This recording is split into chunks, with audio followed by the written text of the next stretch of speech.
अवधूत चिंतन श्री गुरुदेव दत्त श्री स्वामी समर्थ. आपल्या सर्वांचे माझ्या यूट्यूब चॅनलवर अगदी मनापासून स्वागत. स्वामी महाराजांच्या कृपेने आपल्या सर्वांच्या सर्व इच्छा मनोकामना पूर्ण होत ही स्वामींच्या चरणी प्रार्थना करते आणि आपल्या आजच्या या व्हिडिओला सुरुवात करते.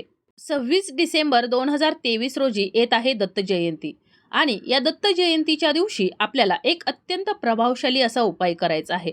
आपल्याला उंबराच्या झाडाला एक वस्तू अर्पण करायची आहे. ही वस्तू अर्पण केल्यानं आपल्या सर्व इच्छा मनोकामना दत्तगुरु पूर्ण करणार आहेत. त्याचबरोबर आपल्या घराची, पतीची, मुलाची भरभराट होणार आहे.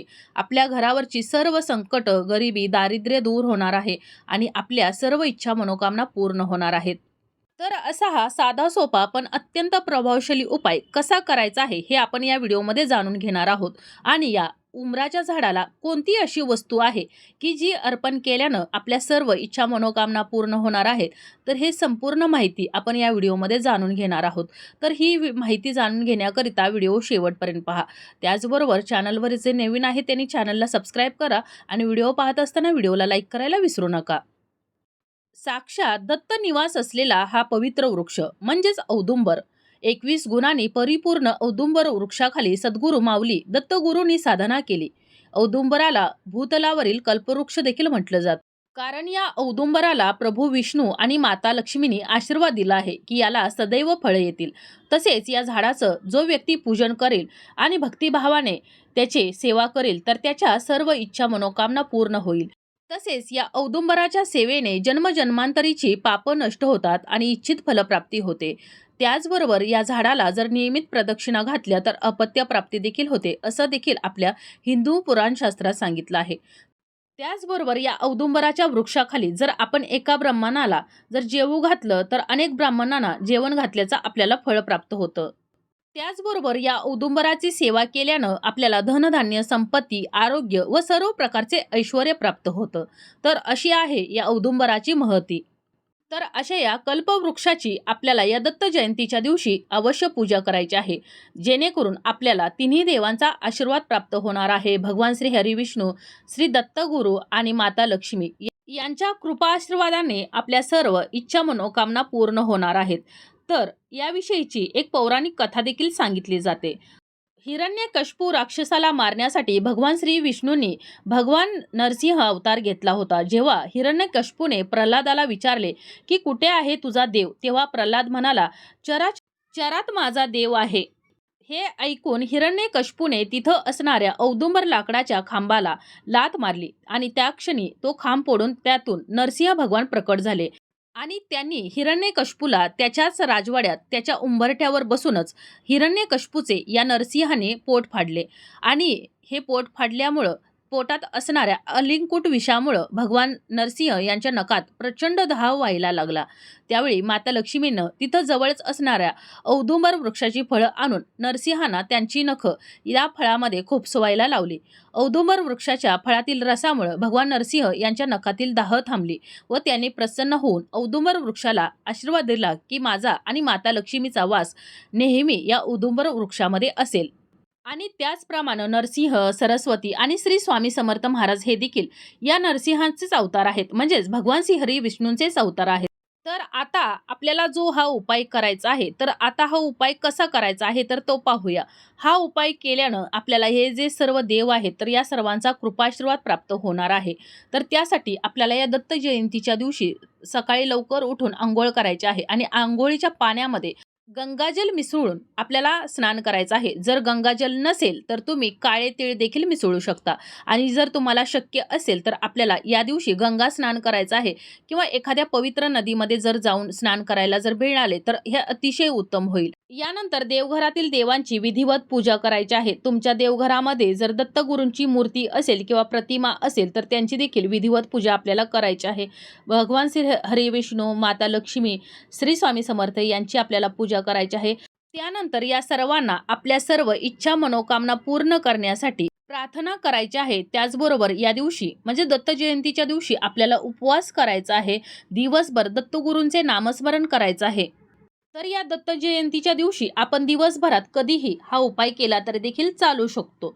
तर या दिवशी आपल्याला गायीची सेवा देखील करायची आहे. आपल्या जवळपास असणाऱ्या गोशाळेत जाऊन आपल्याला गायीला हिरवा चारा अवश्य खायला घालायचा आहे. गायीची आपल्याला पूजा करायची आहे. त्याचबरोबर एक चपाती बनवायची आहे. या चपातीमध्ये आपल्याला चिमूटभर हळद घालायची आहे.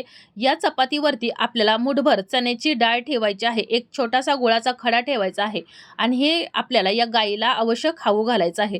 हे खाऊ घालत असताना आपल्या हातावरती, तळहातावरती ही चपाती घ्यायची आहे आणि आपल्याला ही चारायची आहे गायीला. ही चारत असताना जर आपला हात जर गायीनं जर चाटला तर आपल्यावरची सर्व संकट, सर्व अडचणी लवकर दूर होतात असं म्हटलं जातं. त्याचबरोबर आपल्याकडून कळत नकळत जी काही पापं झालेली असतील तर ती देखील पापं नष्ट होतात असं म्हटलं जातं. त्याचबरोबर आपल्याला गायीचे चरण देखील धुवायचे आहेत. गायीला आपल्याला 7 प्रदक्षिणा घालायच्या आहेत. या प्रदक्षिणा घालत असताना आपल्याला श्री दत्तगुरूंचे नामस्मरण करायचं आहे. आपल्या सर्व इच्छा मनोकामना पूर्ण करण्यासाठी या गोमातेला आपल्याला प्रार्थना करायची आहे.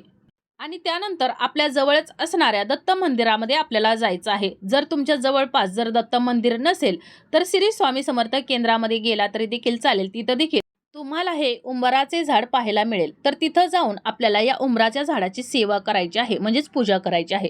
तर आता जात असताना आपल्याला काही वस्तू देखील घेऊन जायचं आहे.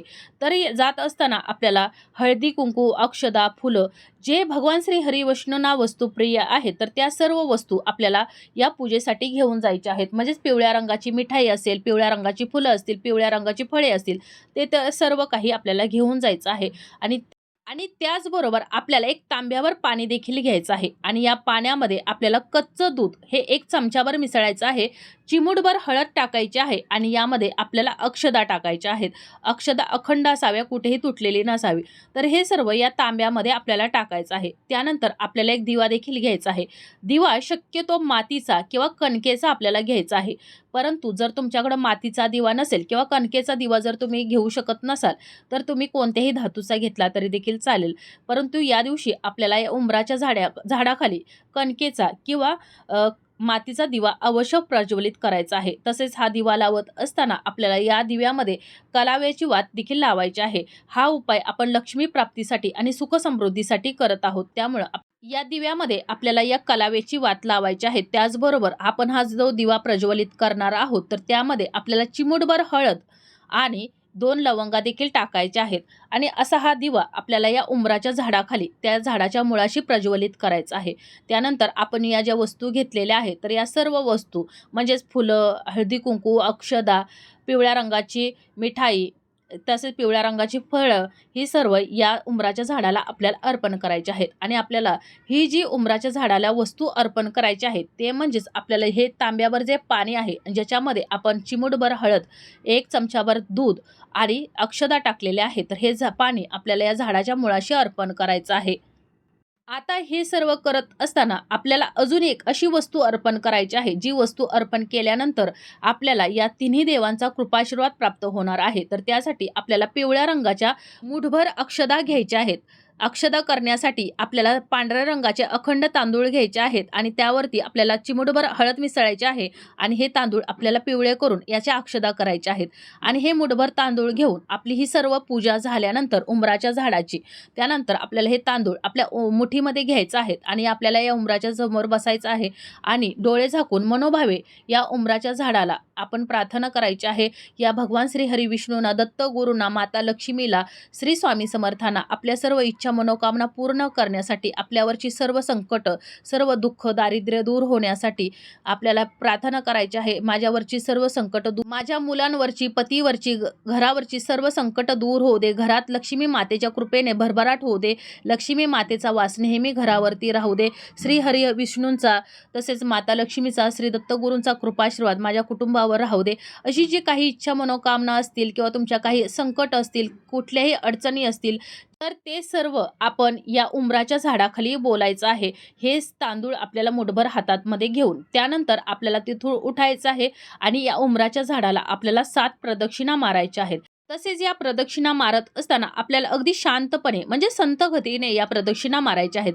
आणि ह्या प्रदक्षिणा मारत असताना आपल्याला श्री दत्तगुरूंचा दिगंबरा दिगंबरा श्रीपाद वल्लभ दिगंबरा या मंत्राचा जप करत करत आपल्याला या 7 प्रदक्षिणा पूर्ण करायच्या आहेत आणि जास्तीत जास्त वेळा आपल्या मुखातून हे जे जप आहे तर हा जप व्हावा याचे आपल्याला काळजी घ्यायची आहे आणि अशा प्रकारे आपल्याला हा जप करत करत या 7 प्रदक्षिणा पूर्ण करायच्या आहेत आणि या पूर्ण झाल्यानंतर आपल्याला हे जे मुठभर तांदूळ आहे तर हे तांदूळ या उंबराच्या झाडाच्या मुळाशी अर्पण करायचे आहेत. त्यानंतर पुन्हा एकदा भगवान श्री हरी विष्णू, माता लक्ष्मी, श्री दत्त गुरु, श्री स्वामी समर्थांना आपल्या सर्व इच्छा मनोकामना पूर्ण करण्यासाठी मी तुमच्या केलेली ही सेवा तुम्ही मान्य करून घ्या आणि माझ्या सर्व इच्छा मनोकामना पूर्ण करा. अशी आपण जर या देवांना जर प्रार्थना केली तर आपल्या सर्व इच्छा मनोकामना हे नक्कीच पूर्ण करतील. त्यानंतर आपल्याला या उंबराच्या झाडाखालची मुठभर माती घ्यायची आहे आणि ही माती घेऊन आपल्याला आपल्या घरी यायचं आहे. ही घरी आल्यानंतर आपल्याला एखाद्या लाल वस्त्रामध्ये किंवा जर लाल वस्त्र नसेल तर एखाद्या डबीमध्ये आपल्याला ही माती ठेवायची आहे आणि ती डबी किंवा ही जी मातीची पोटली आहे तर ती देवघरामध्ये आपल्याला स्थापन करायची आहे. जर तुम्ही ही जर माती एखाद्या डबीमध्ये जर ठेवत असाल तर या मातीवरती आपल्याला कुंकू अर्पण करायचं आहे आणि हे कुंकू अर्पण करून मग ही माती आपल्याला या देवघरामध्ये ठेवायचं आहे आणि मग तुम्ही ही कोणत्याही धातूच्या डबीमध्ये ठेवली तरी देखील चालू शकते. त्याचबरोबर आपल्याला सकाळी आणि संध्याकाळी नित्यनेमानं आपल्याला या मातीची पूजा करायची आहे. आपल्या सर्व इच्छा मनोकामना पूर्ण करण्यासाठी प्रार्थना करायची आहे. ही जी उंबराच्या झाडाखालची माती आहे तर तिला देखील दैवत्व प्राप्त झालेलं असतं आणि त्यामुळं तुम्ही जर या मातीची पूजा जर केली तर तुमच्यावरती भगवान श्री हरी विष्णू, माता लक्ष्मी, श्री दत्त गुरु, श्री स्वामी समर्थांचा कृपाशीर्वाद तुम्हाला प्राप्त होणार आहे. तुमच्या सर्व इच्छा मनोकामना पूर्ण होणार आहेत. त्याचबरोबर तुम्हाला जर शक्य झालं तर तुम्ही या झाडाची मुळी देखील या दिवशी अवश्य घेऊन यायची आहे आणि ती देखील तुमच्या देवघरामध्ये तुम्हाला स्थापन करायची आहे. ज्याप्रमाणे तुम्ही ही माती स्थापन केलेली आहे तर त्याचप्रमाणे तुम्हाला ही मुळी देखील स्थापन करायची आहे. परंतु जर तुम्ही मुळी स्थापन करत असाल तर डबीमध्ये जर तुम्ही ही मुळी ठेवत असाल तर एक कुंकवाची डबी घ्यायची आहे आणि या कुंकवाच्या डबीमध्ये आपल्याला ह्या मुळीचा तुकडा ठेवायचा आहे आणि जर तुम्ही देवघरामध्ये जर मुळी ठेवणार असाल तर एक पिवळ्या रंगाचं कापड घ्यायचं आहे आणि या पिवळ्या रंगाच्या कपड्यामध्ये गुंडाळून ही मुळी आपल्याला ठेवायची आहे आणि अशा प्रकारे तुम्ही मातीची पूजा करू शकता किंवा उंबराच्या मुळाची करू शकता. परंतु उंबराचे मूळ मिळणं आपल्याला जरी शक्य नसेल तरी देखील आपल्याला या मातीची अवश्य पूजा करायची आहे.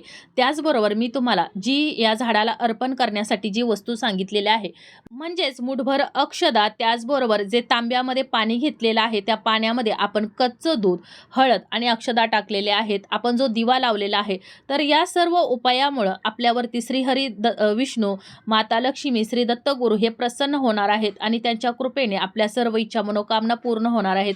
आपल्या सर्व अडचणी, दुःख, दारिद्र्य दूर होणार आहे. तसेच आपल्या घराची, मुलांची, पतीची भरभराट होणार आहे. मुलांच्या प्रगतीमध्ये येणारे सर्व अडथळे दूर होतील. पतीच्या व्यवसायामध्ये, नोकरीमध्ये येणारे अडथळे दूर होतील. घरामध्ये जे वादविवाद असतील किंवा कोणतेही ग्रहदोष असतील तर ते देखील दूर होण्यास यामुळे मदत होणार आहे. तर अशी ही आपली आजची माहिती. आजचा हा व्हिडिओ इथंच थांबवते. तर मी तुम्हाला जो आज उपाय सांगितलेला आहे, जी वस्तू आपल्याला या झाडाला अर्पण करायची आहे आणि आपल्या देवघरामध्ये जी वस्तू स्थापन करायची आहे तर हा उपाय तुम्ही नक्की करा. याचा तुम्हाला नक्कीच फायदा होणार आहे. श्री दत्त गुरु, माता लक्ष्मी आणि भगवान श्री हरिविष्णूंचा कृपाशीर्वाद तुम्हाला प्राप्त होणार आहे. तर अशा प्रकारे आपला आजचा हा व्हिडिओ, आजची ही माहिती तुम्हाला कशी वाटली हे कमेंट करून जरूर कळवा. माहिती आवडली असेल तर व्हिडिओला लाईक करा, चॅनलला सबस्क्राईब करा आणि हा व्हिडिओ जास्तीत जास्त शेअर करा. धन्यवाद.